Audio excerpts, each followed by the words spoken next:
Rolling. Hi, and welcome to the ChWo Podcast, where we talk and heal childhood wounds. My name is Ivana Waweru, and I'm a counseling psychologist. And I have shared my story before, so if you have not watched it, please go back and watch it. And today, we have a very special guest, someone who I've met in Mombasa.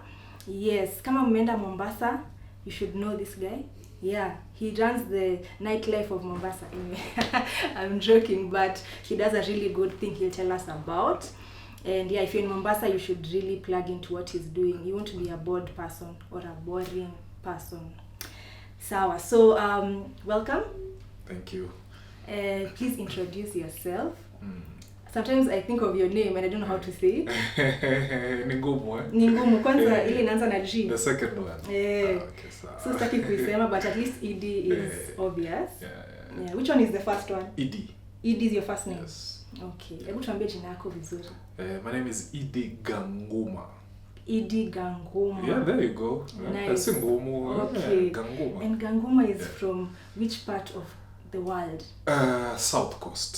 South Coast. South Coast. Anytime, the moment you cross the ferry from Mombasa, it belongs to those sides. Ah, Yes, nice. So it can be found South Coast and some parts of Tanzania, because you know the whole colonization thing. So my people still have their people in Tanzania. So yeah, it's not very common, but it's for those areas. So it's that side close to Tanzania. Yeah, the South Coast. yeah, kabisa, Oh. all the way from Likoni, Kwale, Lunga, crossing to Horohoro, all the way to Tanga. Where? Yeah, so Okay. yeah, Okay, nice, find nice. a person or two around those sides with that. Yeah.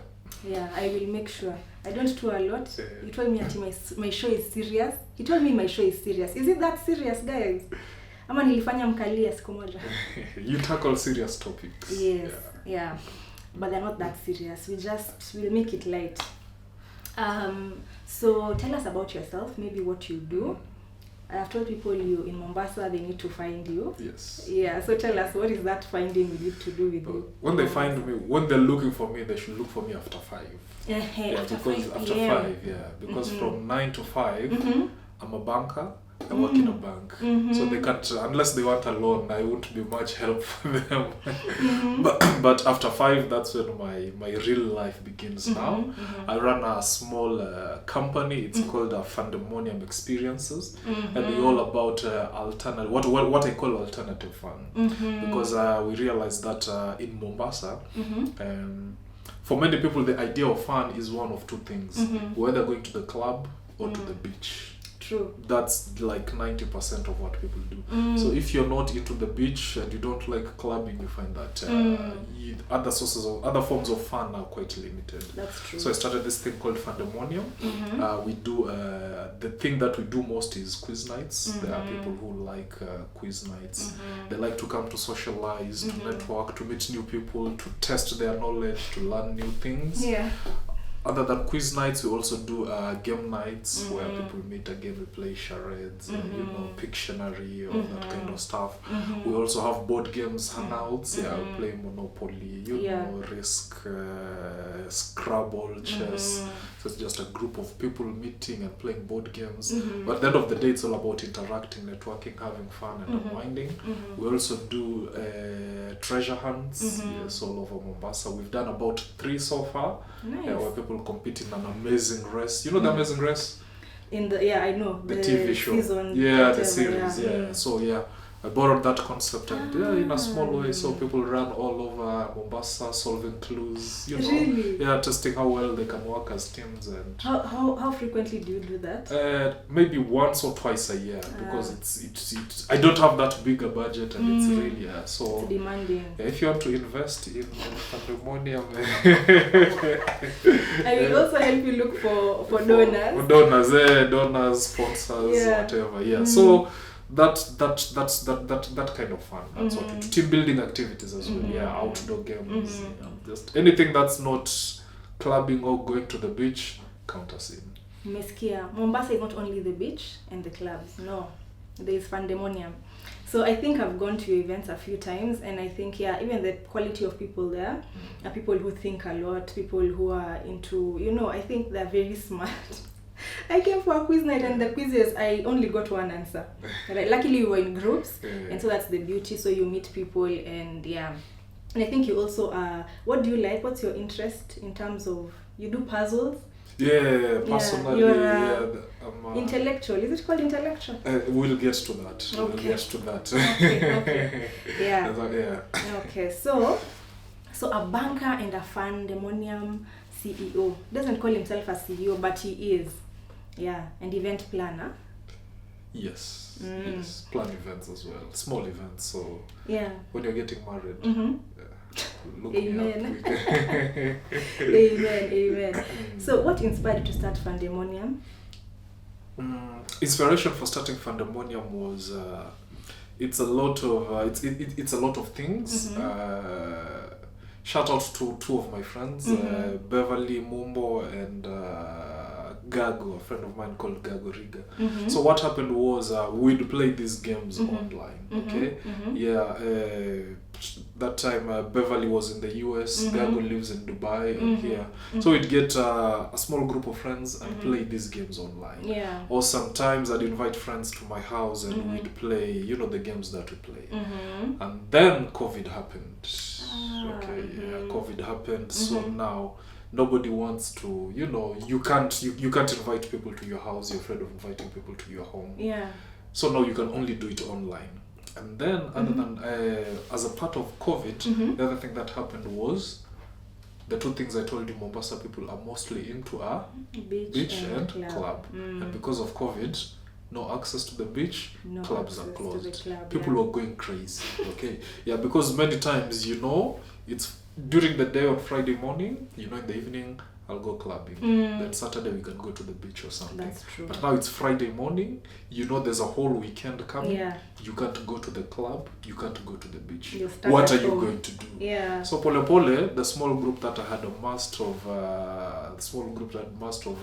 friends who used to play these games online started growing bigger. People are like, hey, if you are doing that kind of fun, let's see what it's all about. Ordinarily, they wouldn't do that, but because there's nothing else to do, so they do it. So people find out, hey, I like charades. This is fun. Hey, I like Pictionary. And then you find the people who are actually into that kind of fun, but they didn't know that in Mombasa there are such activities. For sure. So it started growing bigger. So the day I decided to branch out was again my friend Beverly. She called me up on one day and she's like, so I'm coming with a group of friends of mine to Diani. We want you to facilitate games. How much do you want us to pay you? So I'm thinking, who in their right mind is going to pay to play these silly games? Because to me it was just fun. These are games I've played since childhood. There's always been an inner child inside me. So I'm thinking, who the hell is... So I thought, let me give her a ridiculous figure, because there's no way I'm going all the way to Diani to make people play stupid games. So I thought, I gave her what I thought was a ridiculous figure. Yes. So I told her, you pay me 5,000 shillings, and then so I thought she'd say no. Like, 5K. Okay, fine. See you Friday. I was like, are you serious? So long story short, drove down to Diani that Friday, facilitated games. They had so much fun. So much fun. I had planned for games for the whole night. Wow. It got to around midnight. They were like, okay, boss, imetosha. So I got my mind. So as I was driving back to Mombasa, I'm thinking, hey, you know what? If people are willing to pay to play this game, so for me it was ridiculous, because like I told you, I thought nobody would. For me it was a ridiculous figure. And the rest, as they say, is history. So I sat down and strategized how I was going to go about it. Started with game nights. First one was well attended because it was mostly friends. Then I gave myself the goal to be consistent. Every month I wanted to have an activity. So game night every month. And from game nights you find there are people, because when I started game nights, the first round was usually a quiz. And I am more into quiz nights than game nights. And I realized there were people who'd just come for the quiz bit of it and then they'd leave. Or they'd come and answer the quiz questions, and then with the other games they just sit back, they're not. Really? So I thought, hey, what if I branched from doing only exclusively game nights into quiz nights? Because I know around the world they're called pub quizzes. And around the world there are people who do pub quizzes. Friends in Nairobi who do it. I was like, okay, fine. We'll have game nights, and then we'll also have quiz nights. Yeah. So now that's how quiz nights started. Mm-hmm. And then I realized I have a collection of board games. As you see, I play a lot of jigsaw puzzles. I have Monopoly, chess, categories, so many games. So I thought, you know what? Yeah. Other than just meeting over quiz nights and game nights, why can't we meet over, board games, something that's not as competitive? We will just meet and have fun. And so all these other things have morphed from when Beverly called me and told me, take these 5 shillings and make us have fun. Yeah. Thanks, Bev. But I think that's also an amazing way to take care of people's mental health without actually mentioning it. Because, they have fun. And I think the group of people you brought together are really also interactive. It's very hard to get a group of people who are interactive. Like your WhatsApp group is very lively compared to many others that we have formed, or other people have formed. Anyway, so I think speaking to in particular, look at all those people who are watching who have WhatsApp groups. Si mnajua venye his group is lively, As for the silent followers, but he has put together really good people who are active. I think it's because you gave them a fun way to interact. Yeah. So I think even when you go for the event, you meet people and you're able to get to be friends, even if you weren't friends before. That's what I usually say. I usually tell people every time they come for quiz night, game night, board games, whatever it is they've come for, I let them know that the fun, like the questions or the games, are secondary. I usually tell them at the end of this is primarily a networking platform. I tell them we're here to meet people, make new friends, having fun is just below that. But first of all, I tell them, please, at the end of the night, at the end of the evening, make sure you've made a new friend. You could find a business connection. True. People have found love in FUNDEMONIUM. Hi Mohan, Mohan Faye are deeply in love. They met at FUNDEMONIUM. So and the other good thing about what I do, what I love is it's become a platform for people who are new in Mombasa to meet other people. There are quite a number of people in the group who tell me, hey, when I came to Mombasa, I had no friends, no relatives. I didn't know anybody. I didn't want to hang out with workmates after work because I've been with these people the whole day, the whole week. So I need to meet new people. So when I found out that there's this group called FUNDEMONIUM, I have made friends here now. I have a circle of friends who I know I can depend on. Amazing. But it's more important than the money I make through if nikikufa leo, nikifika mbinguni, Mungu akiniambia you did this and this and this, I look at it, but tuna kitu nzuri.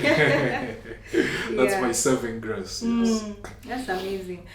So what's your favorite? So I'm going now into more about you, but in an interesting way. So what's your favorite drink and why? My favorite drink, I just discovered it yesterday. I don't know if you looked at the group yet. Okay, don't look at the group. Lord, the group yesterday, there's something I bought at the supermarket. I just bought one of it. I got home, I drank it, and I was like, my life will never be the same again. Guava juice. Oh, I saw. Oh, you saw? I saw that picture. Okay. Yeah, you said something, Yeah, like, it's one of those things you see on a supermarket shelf, and you're thinking, who the hell buys guava juice? Mapera hii tunakula. But then I was like, okay, let me buy guava juice. And after I had that first packet, I was like, bro, I'm going back to the supermarket to get 3. This is evidence that people need to live their lives out here, and try new things. Try new things, man. Kuna watu wanatumianga to one thing from, if I know Coca-Cola, every time I go to the restaurant, Coca-Cola, supermarket, Coca-Cola. I think it's good to try new things. For me, my new favorite drink is now guava juice. Really? Yeah, totally. And you discovered it yesterday? Just yesterday.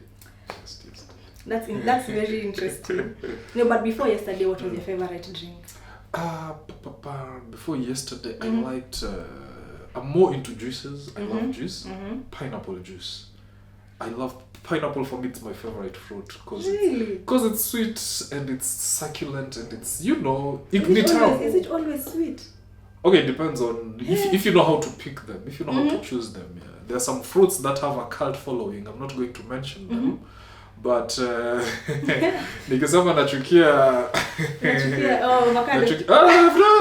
haven't mentioned it. Your words, not mine. But there are fruits that have cult followings. At least the taste is constant. Now, does it have a taste? Yeah. Is it sweet? No. Is it sour? No. What is its taste? It's just a good to. It's healthy. Let's agree to disagree before they go wild on the comment section. I know.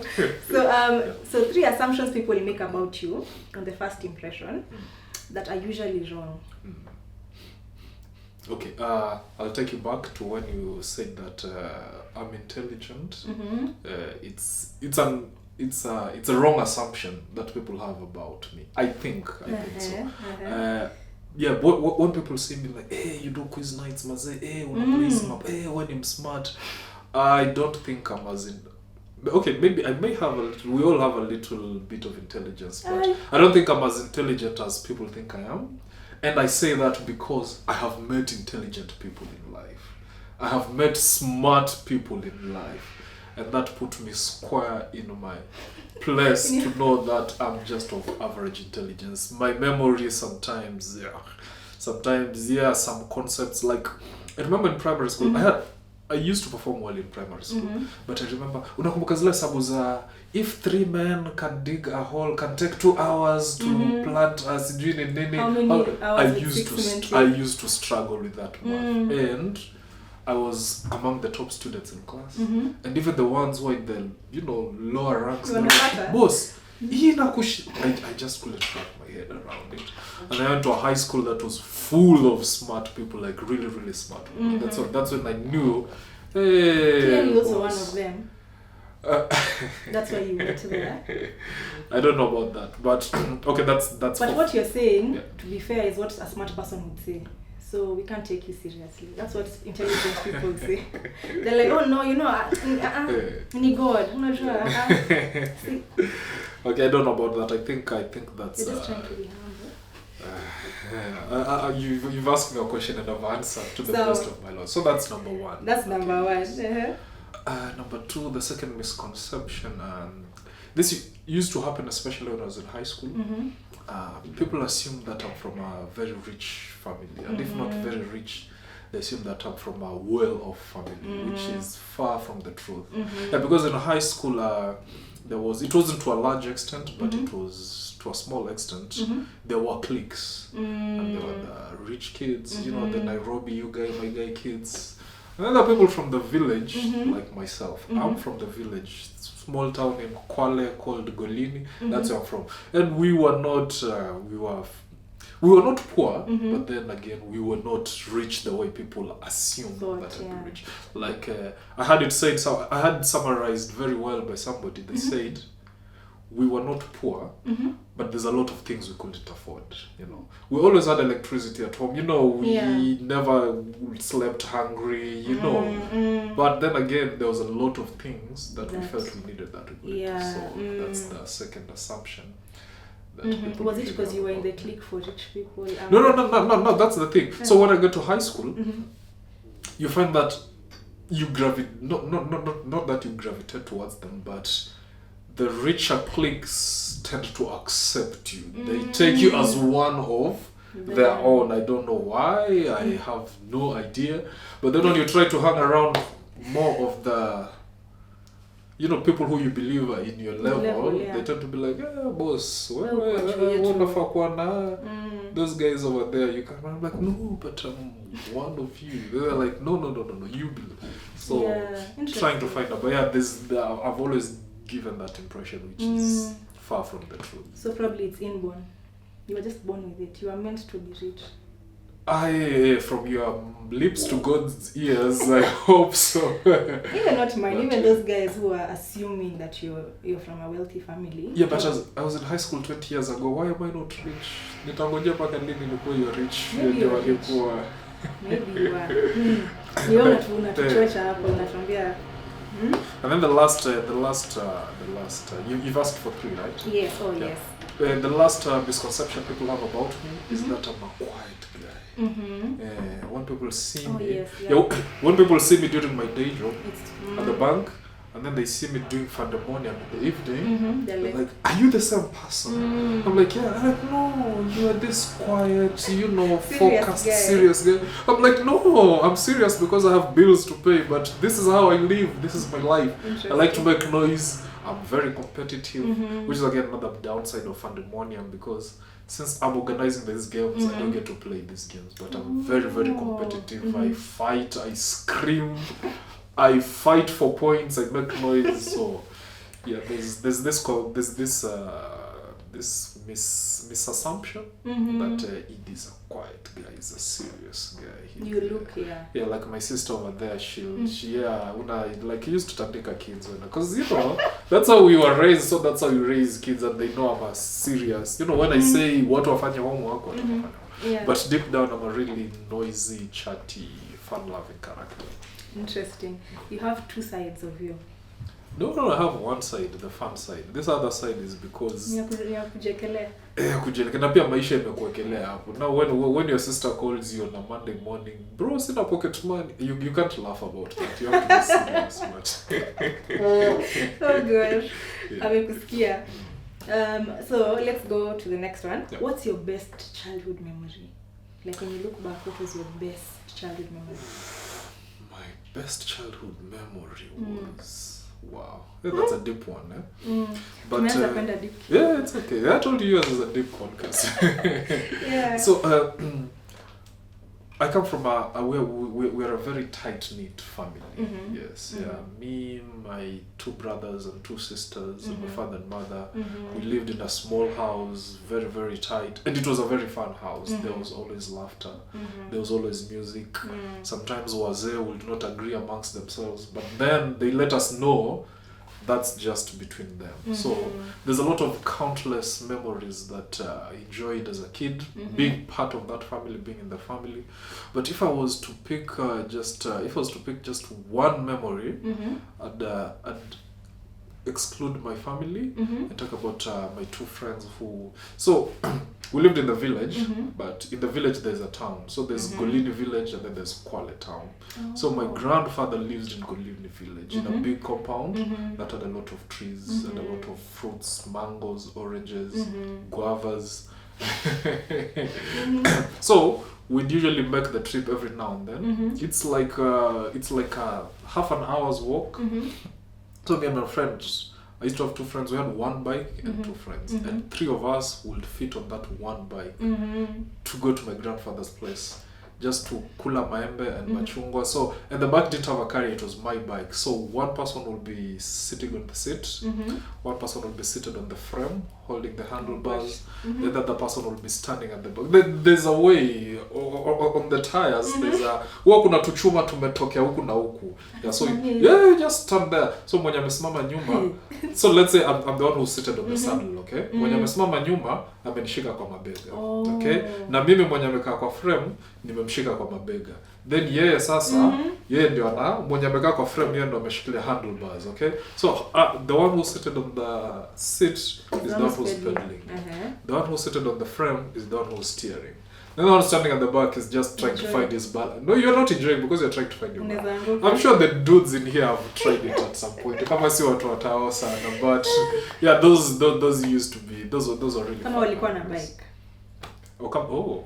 Unajua pia sasa wewe unafikiria sasa wewe ulikuwa na bike kila mtu Good point. Yeah.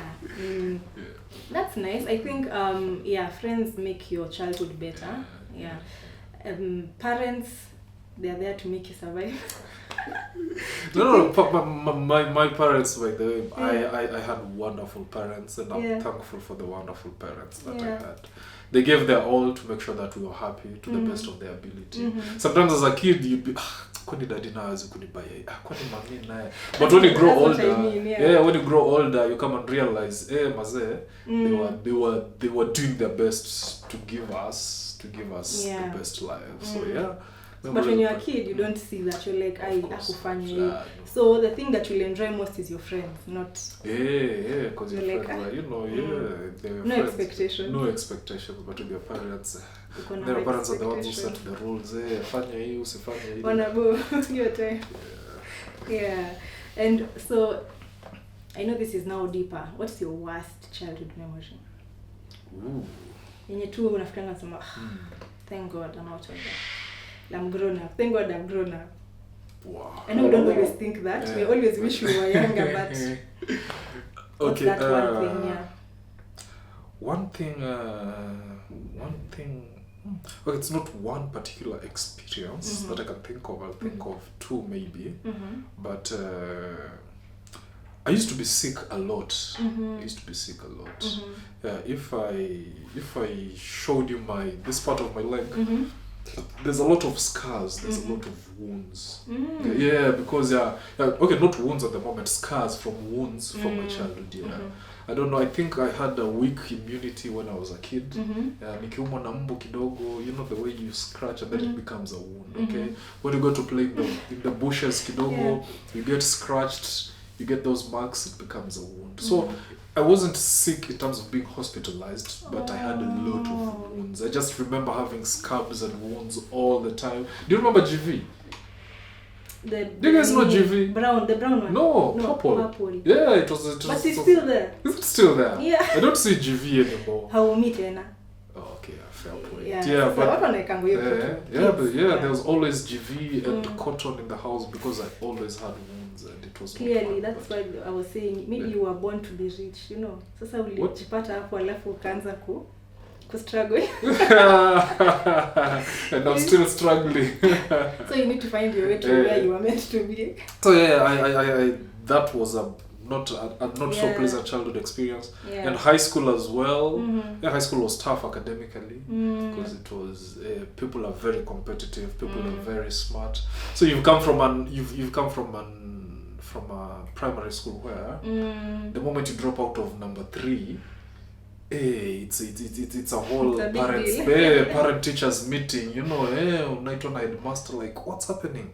You know, mbona amekuwa number 5? I'm like, it's number 5. No. Number 5. And then you go to a school where when you get number 40, uko fiti. Because it's 200 very competitive kids, 200 very smart kids, 200 kids who come from very stable academic backgrounds. So you're always you get home, mommy, you know, your mother is like, hata top 10, like hiyo top 10 aishikiki mami, watu ni wanoma huko, you understand? So it's like you all, and this goes back to the point I told you. You realize you're not that smart. You come from a place where you thought you were smart, and then you meet people who are really smart, and they prove to you that hii mambo ya smart achia wenyewe. Because no matter how hard you study, you know, like you'd go on holidays and you've not gone to relax, you've gone to study.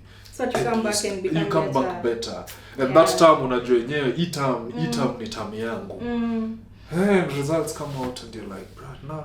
And then now, to even rub salt into the wound, there are people who are not working as hard as you're working. Okay? There are people who are not giving it as you know, there are people who are not as disciplined as you are. You understand?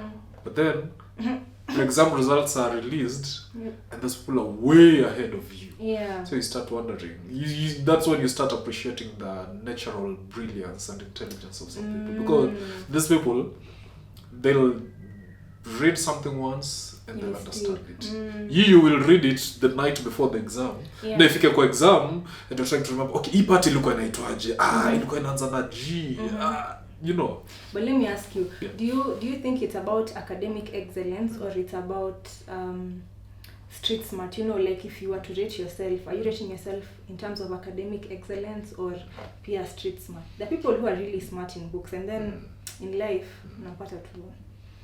I don't know, because even me, my street smart is a bit I don't know if I'm as street smart as I should be. I think I have a balance somewhere in between. Probably, yeah, because again, I've seen people who are academically way smarter than me, and I've seen people who are way more street smart than me. But balance, it's not made. You'll find people, you know, the kind of people who tell you I after Form 4 I don't have any paper to show after Form 4, okay? But they know how to play the system, they know how to maneuver the system. They told me, after Form 4 I got poor grades, but they didn't have money for parallel or even college. So I decided kufungua hii kibanda hapa. Na hiyo kibanda imekuwa hardware. And now with that hardware, I'm making way more money than my friends I left high school with who are. So, you know, that's smart. Okay. Okay. I wanted to say something, but it skipped my mind. So, but I'll go to the next question. If I remember, I'll ask you. We'll always come back. Yeah. What would you say are or were the family values in your family of origin, and which ones